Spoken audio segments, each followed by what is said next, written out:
এরপর জলপরি দড়ি ধরে বাঁশের বাড়িটিকে টেনে এগিয়ে নিয়ে যেতে থাকে। মাধব ও ধবলি গাই সেই বাঁশের বাড়ি করে সমুদ্র ভ্রমণে বেরোয়। সমুদ্রের দৃশ্য দেখে মাধব অবাক হয়ে যায়। তারপর জলপরি মাধবের দিকে জল ছোড়ে। 3 দিক ইরাবতী নদী দিয়ে ঘেরা ছিল এই কৃষ্ণডাঙ্গা গ্রাম। এই গ্রামের বেশিরভাগ মানুষই ছিল চাষি। প্রায় প্রত্যেকের বাড়িতেই গোলা ভরা ধান, গোয়াল ভর্তি গরু ছিল। গ্রামের লোক বেশ সুখে স্বাচ্ছন্দ্যে জীবন কাটাতো। তবে এই গ্রামের প্রাকৃতিক পরিবেশ আরো মধুর হয়ে উঠত যখন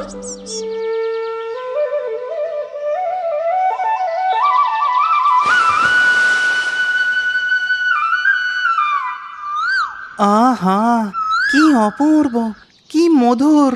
যাই বলিস ভাই, আমাদের মাধবের বাঁশির সুর কিন্তু অপূর্ব। শুনলে একেবারে প্রাণ জড়িয়ে যায়। হ্যাঁ, ওর তো একটাই কাজ, সারাদিন বাংলাদেশের মতো ঘুরে ঘুরে বেড়ানো আর এই নদীর পাড়ে বসে বাঁশি বাজানো। বাবার এত জমি থাকতে কোনোদিনও মাঠে গিয়ে নাঙ্গল টানতে দেখেছিস? অপদার্থ ছেলে একটা, এইভাবে তো আর পেট চলে না। চল আমরা আমাদের কাজে যাই। এই কথা বলে রঘু আর রতন সেখান থেকে চলে যায়। এই হচ্ছে মাধব, আর এই বাঁশি হচ্ছে তার একমাত্র সঙ্গী। আর তার এই বাঁশির সুরের নিত্য শ্রোতা হচ্ছে তার প্রাণ প্রিয় ধবলি গাই। কোনো কাজেই মাধবের তেমন মন বসে না। পারলে সে সারা দিনই এই ইরাবতীর নদীর ধারে বসে বাঁশি বাজায়। না, অনেক দেরি হয়ে গেছে। আজ আমি চলি গো ইরাবতী নদী, কাল আবার আসবো। জানো, তোমার পাশে বসে বাঁশি বাজালে আমার বাড়ি ফিরতে মনই চায় না। মনে হয় সারাদিন বসেই থাকি। কিন্তু তাহলে তো বাবা খুব রাগারাগি করবে। আজ আমি চলি গো। এইভাবেই মাধবের দিন কাটতে থাকে। সারা দিন সে ভবঘুরের মতো গ্রামে ঘুরে ঘুরে বেড়ায় আর নদীর ধারে এসে বাঁশি বাজায়। এমনই একদিন, গিন্নি, তোমার ছেলেকে বলো, এমন করে ঘুরে ঘুরে বেড়ালে পেট চলবে না। তোর বয়সের সব ছেলেরা চাষের কাজে তার বাবাদের সাহায্য করে, আর তুই? আমি তোকে আর বসিয়ে বসিয়ে খাওয়াতে পারবো না। তুই এক্ষুনি এই বাড়ি থেকে বেরিয়ে যা আর নিজের ব্যবস্থা নিজে করে নে। এই কথা শুনে মাধবের খুব মন খারাপ হয়। সে তার বাঁশি নিয়ে বাড়ি থেকে বেরিয়ে পড়ে। আর তাকে বেরিয়ে যেতে দেখে ধবলি গাইও গোয়াল থেকে দড়ি ছিঁড়ে তার পিছু পিছু যায়। কারণ সে মাধবকে কখনো একা ছাড়ে না। ওগো ওগো, তুমি ওকে আটকাও, ছেলেটা যে সত্যি সত্যি বাড়ি ছেড়ে বেরিয়ে যাচ্ছে। চুপ করো তুমি, ছেলেটাকে লাই দিয়ে মাথায় তুলেছ। কোথায় আর যাবে? পেটে টান পড়লে ঠিক বাড়ি ফিরে আসবে। কিন্তু মাধব আর ফিরে আসে না। ইরাবতী নদীর ধারে মন খারাপ করে বসে থাকে। আমি আর বাড়ি ফিরে যাব না। বাবা আমাকে একটুও বোঝে না, এমনকি গ্রামের লোকও আমাকে পছন্দ করে না। কেউ আমার সাথে কথাও বলে না। এমন সময় মাধব দেখতে পায় নদীতে বাঁশের ভেলা ভাসিয়ে কিছু লোক মাছ ধরতে যাচ্ছে। আর তাই দেখে, বাহ, কি সুন্দর মাঝিরা ভেলা ভাসিয়ে মাছ ধরতে যাচ্ছে।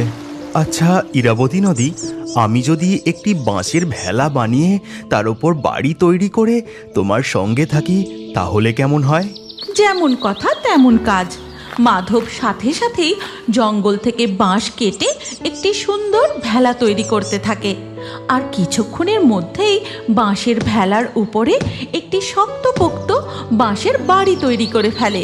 মাধব তার ধবলি গাইকে নিয়ে নদীর উপরে সেই ভেলার বাড়িতেই থাকতে শুরু করে আর মনের সুখে বাঁশি বাজায়। ঠিক তখন সেই নদীপথ ধরে যাচ্ছিল এক স্বর্ণ জলপরি। সে মাধবের বাঁশির সুর শুনে, আহা, কি অপূর্ব বাঁশির সুর! এই বাঁশির সুরে আমি মুগ্ধ হয়ে গেলাম। এরপর স্বর্ণ জলপরি জল থেকে মাথা তুলে মাধবকে বাঁশি বাজাতে দেখতে পায় আর লুকিয়ে তার বাঁশি বাজানো শোনে। ওই ছেলেটি কি অপূর্ব বাঁশি বাজাচ্ছে, আর কি সুন্দর এই বাঁশের ভেলার বাড়িটা। কিন্তু এই ছেলেটাই বা কে, আর ও এখানে এমন নদীর উপর বাঁশের ভেলা বানিয়ে রয়েছে কেন? এইভাবেই দিন কাটতে থাকে। জলপরি প্রত্যেক দিন এসে লুকিয়ে মাধবের বাঁশির সুর শোনে। এমনই একদিন জলপরি বাঁশের বাড়ির কাছে এসে, ওই ছেলেটাকে তো আজকে তার বাঁশের বাড়িতে দেখছি না, মনে হয় কোথাও গেছে। আমি এই ফাঁকে আমার চুলটা একটু শুকিয়ে নিই। এই বলে স্বর্ণ জলপরি তার চুল শুকোতে থাকে। ঠিক সেই সময় মাধব জঙ্গল থেকে তার খাবার জন্য ফল পেড়ে বাঁশের বাড়ির কাছে ফিরে এসে দেখে এক অপরূপ সুন্দরী জলপরি। বাহ, কি অপরূপ সুন্দর! কে গো তুমি? কি সুন্দর তোমার রূপ! তোমার যে দেখি লেজও আছে, তার মানে কি তুমি সত্যি সত্যি জলপরি? মাধবকে দেখে স্বর্ণ জলপরি একটু ভয় পেয়ে যায়। ভয় পেও না গো জলপরি, আমি তোমার কোনো ক্ষতি করব না। তোমার বাঁশির সুর আমাকে মুগ্ধ করেছে। আমি রোজ লুকিয়ে লুকিয়ে তোমার বাঁশি বাজানো শুনি। সত্যি? তা লুকিয়ে লুকিয়ে কেন শোনো? তুমি তো আমার কাছেই এসে বাঁশির সুর শুনতে পারো। দাঁড়াও, আমি এক্ষুনি আমার বাঁশি বাজিয়ে তোমাকে শোনাচ্ছি।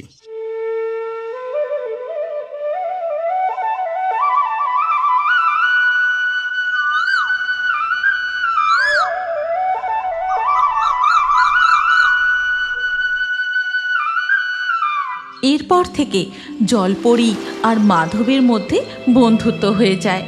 জলপরি রোজ এসে এই বাঁশের ভেলার বাড়িতে বসে মাধবের বাঁশি শোনে। সারা দিন তারা নানান গল্প করে। একদিন, আজ আমি চলে বন্ধু। তুমি এক্ষুনি চলে যাবে? এই তো কিছুক্ষণ আগেই এলে। আসলে আজ আমার খুব খিদে পেয়েছে। খিদে পেয়েছে? এই কথা?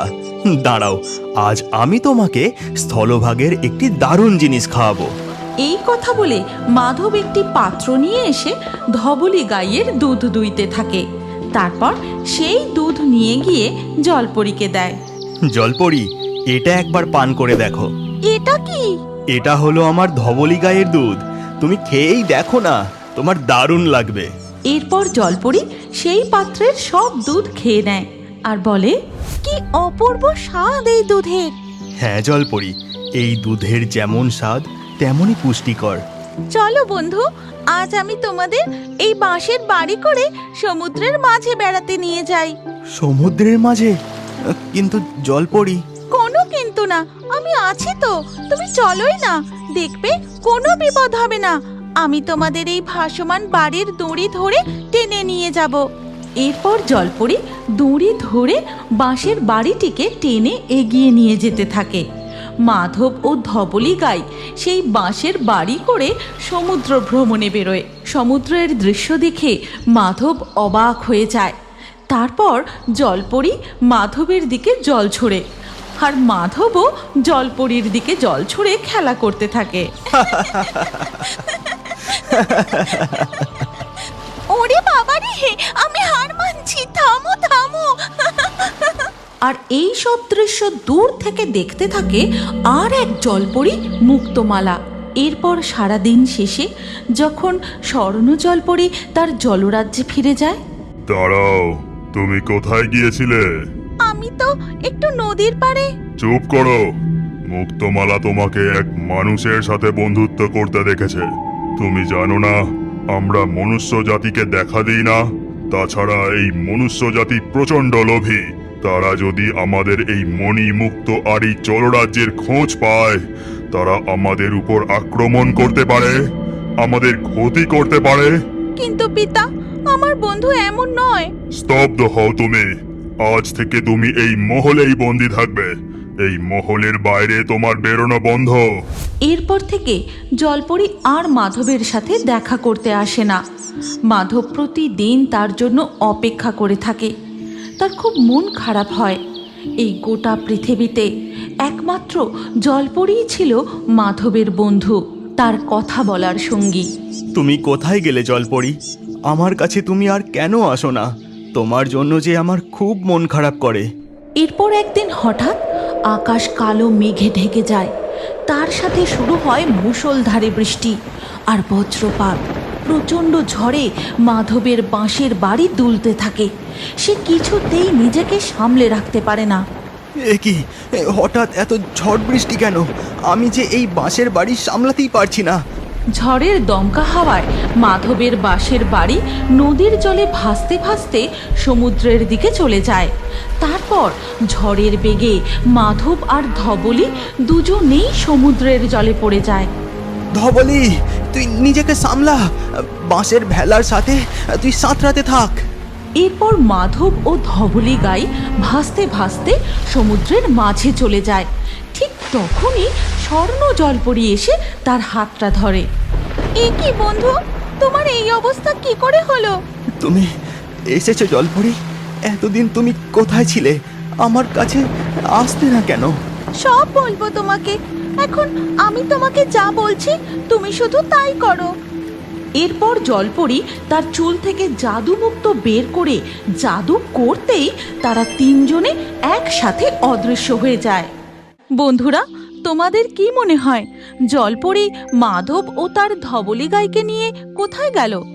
যদি এর পরবর্তী গল্প তোমরা দেখতে চাও তাহলে কমেন্টে নেক্সট পার্ট লিখে আমাদের চ্যানেল এক্ষুনি সাবস্ক্রাইব করে নাও। এমন সময় সেই গাছঘরের পাশের নদী থেকে মাথা তোলে দুই জলপরি। মণিমালা, ওই দিকে তাকিয়ে দেখো, ওই গাছের উপর কি সুন্দর বাঁশের তৈরি গাছঘর। ঝড় বৃষ্টির রাত, এক নাগাড়ে মুষলধারে বৃষ্টি হয়েই চলেছে। মাঝে মধ্যে আকাশে বিদ্যুৎ গর্জে উঠছে। এমন সময় দেখা যায় শিমুলতলির জঙ্গলে তিনটি পরী উড়তে উড়তে কি যেন খুঁজছে। রুমি, জয়, আমরা আর বেশিক্ষণ এই ঝড় বৃষ্টিতে উড়তে পারবো না। আমাদের এক্ষুনি কোনো এক নিরাপদ স্থানে আশ্রয় নিতে হবে। তুমি ঠিক বলেছ মীরা, এই প্রবল ঝড় বৃষ্টিতে আমি আর ডানা মেলতে পারছি না। আমাদের যে থামলে চলবে না। আমরা যে রহস্যময়ী সোনালী ফল খোঁজার জন্য এখানে এসেছি, সেই ফল নিয়ে অতি শীঘ্রই আমাদের পরিরাজ্যে ফিরতে হবে। না হলে যে ঝড় বৃষ্টি থামলেই আমরা আবার খোঁজা শুরু করব। এখন চলো আমরা ওই গাছের নিচে গিয়ে আশ্রয় নিই। ঠিক আছে, চলো। এরপর তিন পরী রুমি, জয় ও মীরা একটি গাছের নিচে দাঁড়ায়। ঝড় বৃষ্টি আরও জোরালো হতে থাকে। এই জঙ্গল থেকে কিছুটা দূরে এক মাটির কুটিরে বসবাস করে এক কাঠুরে দম্পতি। গিন্নি, ঝড় বৃষ্টি যে আরো বাড়ছে, আমাদের কুঁড়ে ঘরের চাল উড়িয়ে নিয়ে না চলে যায়। চুপ করো তুমি, এমন অশুভ কথা বলনি। আমারও তো চিনতে হচ্ছে বাগানে আমের গাছগুলোতে আমগুলো ঠিক আছে কিনা। যা ঝড় দিচ্ছে মনে হয় সব আম ঝড়ে পুড়ে যাবে। আমি বরং হারিকেনটা নিয়ে একবার বাগানে গিয়ে দেখে আসি আমগুলো ঝড়ে পড়ে গেল কিনা। এই কথা বলে মহেশ হারিকেনটা নিয়ে ঘর থেকে দুয়ারে বেরিয়ে দাঁড়ায়। তখনই আকাশে জোরে বিদ্যুৎ গর্জে ওঠে। আর এই দেখে ললিতা দুয়ারে বেরিয়ে এসে তার স্বামীকে বলে, বাজটা মনে হয় আশেপাশেই কোনো গাছে পড়লো। আকাশের অবস্থাটাও একদম ভালো না। মনে হয় সারা রাতই ঝড় বৃষ্টি হবে। শোনো না, বলি কি, আমরা বরং শুয়ে পড়ি। কাল সকালে না হয় তুমি বাগানে যেও। ওদিকে তখন জঙ্গলে দেখা যায় গাছের গোড়ায় ওই তিন পরী আর দাঁড়িয়ে নেই। তারা মাটির উপর লুটিয়ে পড়ে আছে। চলো গিন্নি, আমরা বরং শুয়েই পড়ি। এই কথা বলে মহেশ ও তার স্ত্রী ঘরে গিয়ে তাদের বিছানায় শুয়ে ঘুমিয়ে পড়ে। এরপর রাত যত গভীর হয় বৃষ্টির বেগ আরও বাড়তে থাকে। রাত পেরিয়ে ভোরের দিকটায় ঝড় বৃষ্টি একদম থেমে যায়। এরপর ধীরে ধীরে সকাল হয়। গিন্নি, সকাল হয়ে গেছে। আমি এবার জঙ্গলে গিয়ে দেখি আমাদের আমগুলো ঠিকঠাক আছে কিনা, না ঝড়ে সব আম পড়ে গেল। ঠিক আছে, যাও তবে, আমি রান্না চাপাই। এরপর মহেশ তার কুড়ুল সঙ্গে নিয়ে জঙ্গলের দিকটায় যায়। তারপর তাদের আম গাছের কাছে গিয়ে দেখে এক অদ্ভুত কাণ্ড। তাদের আম গাছের নিচে তিন অতীব সুন্দরী পরী শুয়ে রয়েছে, আর তাদের পাশেই গাছের ডাল ভেঙে পড়ে রয়েছে। আমি কি দেখছি?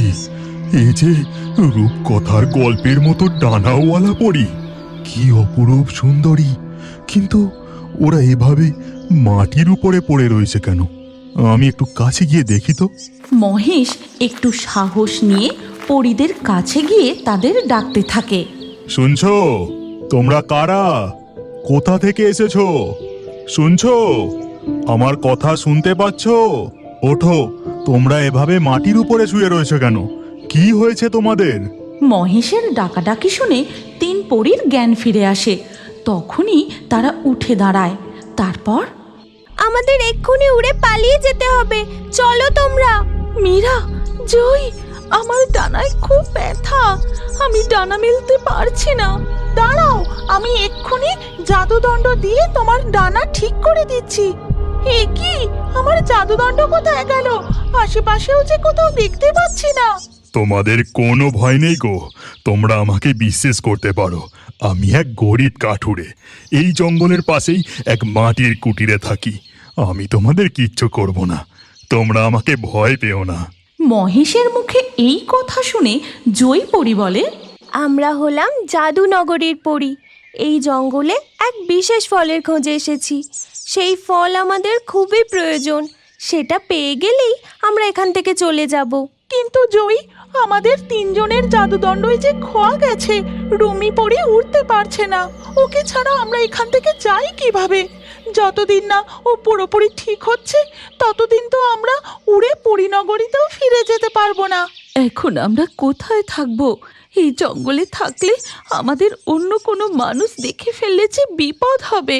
পরীদের কথা শুনে মহেশ বলে, তোমরা চিন্তা করো না, এই বাগান আমার, এখানে তোমাদের কোনো ভয় নেই। আমি পেশায় কাঠুরে, কাঠ দিয়ে বাঁশ দিয়ে আমি নানান জিনিস বানাতে পারি।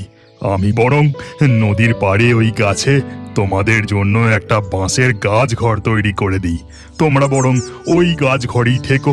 ঠিক আছে, যতদিন না রুমির ডানা ঠিক হচ্ছে আর আমরা আমাদের জাদুদণ্ড ও ওই মায়াবী ফল খুঁজে পাচ্ছি, ততদিন আমরা আপনার তৈরি গাছ ঘরেই থাকবো। ঠিক আছে, ঠিক আছে, তোমাদের যতদিন ইচ্ছা তোমরা ততদিন ওই গাছ ঘরেই বসবাস করো, কেমন? এরপর মহেশ বাঁশ নিয়ে এসে গাছের উপরে বাঁশের তৈরি গাছ ঘর তৈরি করে ফেলে। আর পরীরা ওই গাছ ঘরের মধ্যেই থাকতে শুরু করে। ওদিকে মহেশ ঝরে পড়া কাঁচা আম কুড়িয়ে কাঠ কেটে বাড়ি ফিরে যায়। তারপর তার স্ত্রী ললিতাকে সব কথা খুলে বলে।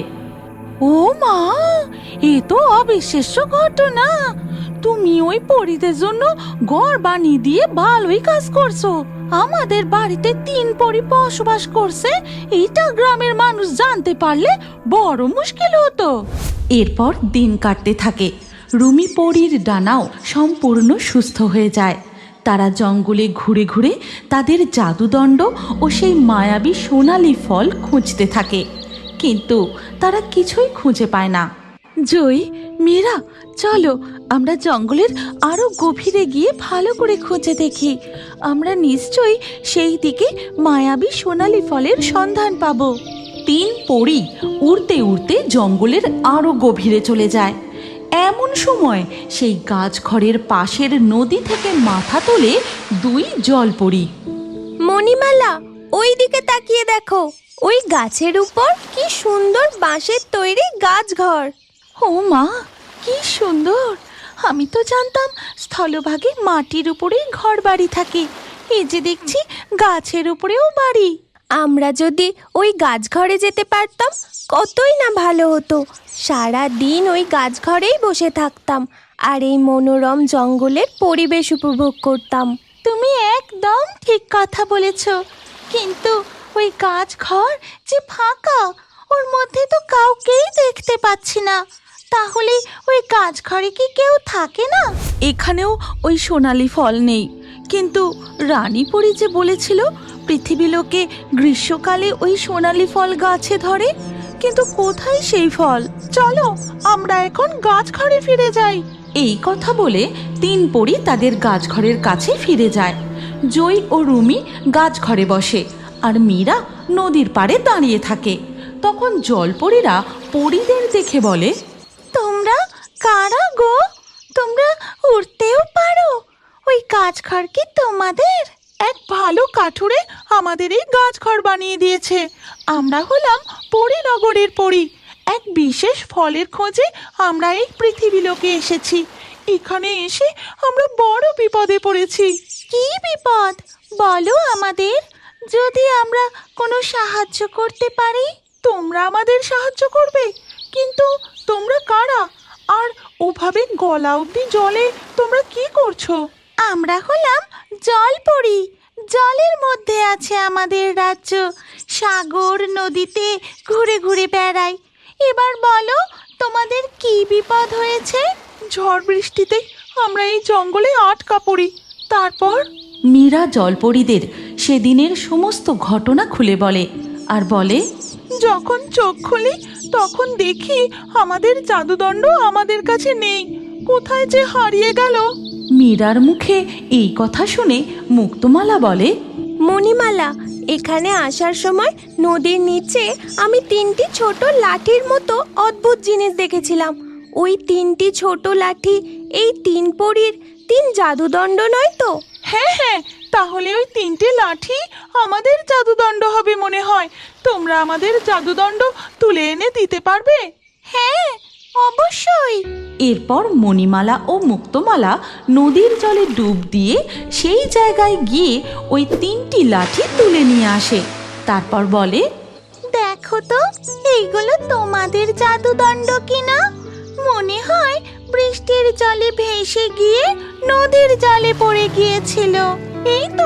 এই তো আমাদের জাদুদণ্ড। জয়ী, রুমি, তাড়াতাড়ি নিচে নেমে এসো। মীরার ডাক শুনে বাকি 2 পরী নিচে নেমে আসে। তারপর মণিমালা ও মুক্তমালা 3 পরীর জাদুদণ্ড ফিরিয়ে দেয়। তোমাদের অসংখ্য ধন্যবাদ মণিমালা ও মুক্তমালা জলপরী।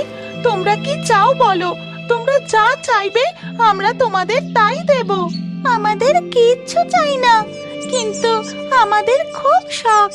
আমরাও বেশ ওই গাছ ঘরে থাকতে পারতাম আর ওই মনোরম পরিবেশ উপভোগ করতে পারতাম। ও, এই ব্যাপার?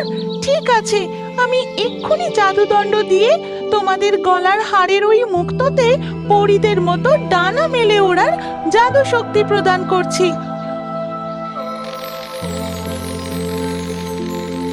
আমার জাদুদণ্ডের সাহায্যে তোমাদের ওই মুক্তোতে রূপ পরিবর্তন করার জাদু শক্তি প্রদান করছি।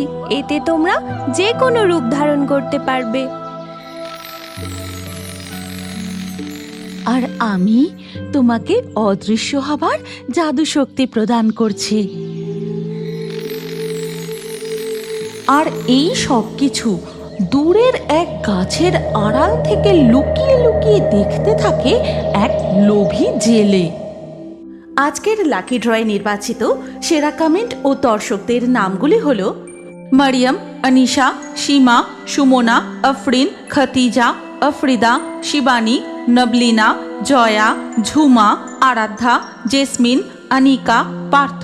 আপনারও নাম ও সব থেকে সেরা কমেন্টগুলি পরবর্তী ভিডিওতে থাকতে পারে, তাই আমাদের চ্যানেল জলপরি কার্টুন এক্ষুনি সাবস্ক্রাইব করে নিন আর স্ক্রিনের উপরে আসা এই ভিডিওতে ক্লিক করে পরবর্তী ভিডিওটি দেখুন। আপনার নামটাও পরবর্তী ভিডিওতে কমেন্টে জানান। কি ভাবছেন? ভিডিওটি ক্লিক করে তাড়াতাড়ি দেখুন।